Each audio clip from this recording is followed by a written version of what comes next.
बहुत समय पहले हिरण्यकश्यप नाम के राक्षस ने ब्रह्मदेव की तपस्या करके अमर होने का वरदान मांगा। जब ब्रह्मदेव ने अमरता का वरदान देने से मना कर दिया तो उसने मांगा कि उसे संसार में रहने वाला कोई भी जीव जंतु, राक्षस, देवी देवता और मनुष्य मार न पाए। साथ ही न वो दिन में मरे और न ही रात के समय, ना तो पृथ्वी पर मरे और न ही आकाश में, ना तो घर के अंदर और ना ही बाहर, और ना ही शस्त्र से मरे और ना ही अस्त्र से। हिरण्यकश्यप की तपस्या से ब्रह्मदेव खुश थे ही, इसलिए अमरता के एक वरदान के बदले उन्होंने ये सारे वरदान उसे दे दिए। इसे पाकर उसने हर जगह तबाही मचाना शुरू कर दिया। उससे मनुष्य ही नहीं, देवता भी परेशान रहने लगे। वह अपनी शक्ति से दुर्बलों को सताने लगा। हिरण्यकश्यप से बचने के लिए लोगों को हिरण्यकश्यप की पूजा करनी पड़ती थी।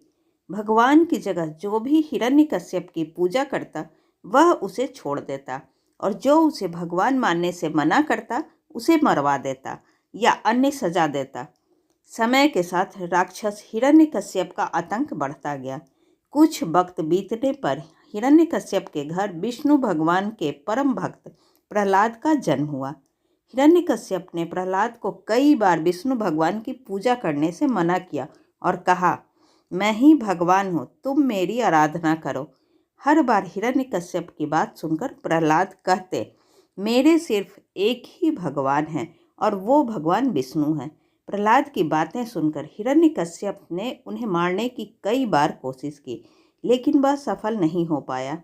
भगवान विष्णु अपनी शक्ति से हर बार हिरण्यकश्यप के सारे प्रयास विफल कर देते थे। एक दिन हिरण्यकश्यप के घर उसकी बहन होलिका आई। होलिका को आग में न जलने का वरदान प्राप्त था। उसके पास एक कंबल था जिसे लपेटकर यदि वह आग में चली जाए तो आग उसे नहीं जला सकती थी। हिरण्यकश्यप को अपने बेटे से परेशान देखकर होलिका ने कहा, भैया, मैं अपनी गोद में प्रहलाद को लेकर आग में बैठ जाऊंगी, जिससे वह जल जाएगा और आपकी परेशानी खत्म हो जाएगी। हिरण्यकश्यप ने इस योजना के लिए हामी भर दी। उसके बाद होलिका अपनी गोद में प्रहलाद को बैठाकर आग पर बैठ गई।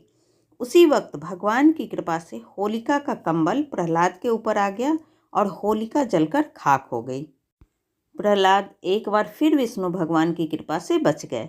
आग में जिस दिन होलिका जलकर भस्म हो गई थी, उसी दिन को आज तक लोग होलिका दहन के नाम से जानते हैं। इसे बुराई पर अच्छाई की जीत के रूप में देखते हुए खुशी में होलिका दहन के अगले दिन रंगों से होली खेली जाती है। इस कहानी से हमें यह सीख मिलती है कि बुराई कितनी भी ताकतवर हो, एक दिन जीत अच्छाई की ही होती है। इसी वजह से हमेशा बुराई का मार्ग छोड़कर अच्छाई का मार्ग अपनाना चाहिए। ऐसी ही अच्छी और ज्ञानवर्धक कहानी सुनने के लिए प्लीज़ आप मेरे चैनल को सब्सक्राइब ज़रूर करें। तब तक के लिए बाय बाय।